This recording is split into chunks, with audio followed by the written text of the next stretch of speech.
Plage de Baie des Citrons, Anzouata et pointe de la promenade Pierre-Vernier restent interdites à la baignade en cause des taux d'indicateurs fécaux importants relevés dans ces zones par les services municipaux de Nouméa.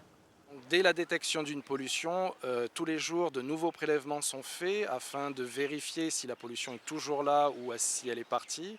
En fonction de ces résultats, on maintient la fermeture à la baignade, c'est donc le cas depuis ce début de semaine. Par mesure de précaution, on a des taux en Escherichia coli qui sont les indicateurs fécaux qui sont meilleurs. Toutefois, par mesure de précaution, on préfère conserver les zones fermées à la baignade et aux activités nautiques. Et donc chaque jour, les nouveaux résultats nous permettent de savoir si effectivement on a on a encore une pollution ou pas, et de prendre les mesures qui se doivent derrière, c'est-à-dire continuer de fermer à la baignade et aux activités nautiques ou réouvrir la zone voilà, qui a été interdite. La qualité des eaux de baignade, un dossier bien connu de l'association environnementale Ensemble pour la planète.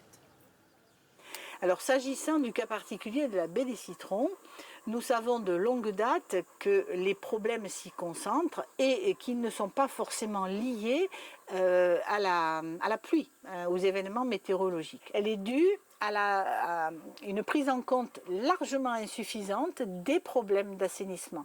Alors c'est vrai que la mairie de Nouméa a consenti des efforts en construisant trois stations d'épuration supplémentaires, mais compte tenu de l'augmentation de la démographie de la ville, on n'a toujours que 30% des eaux assainies avant rejet. 30% c'est notoirement insuffisant, et de surcroît, il y a aussi d'autres efforts très importants à consentir pour créer des réseaux séparatifs, c'est-à-dire que les eaux pluviales passent dans une catégorie de tuyaux, pendant que les eaux usées passent dans une autre catégorie, et qu'il n'y ait pas de mélange, de façon à ce que lors des épisodes pluvieux, les stations d'épuration ne soient pas débordées et puissent continuer à effectuer leur travail de façon optimale.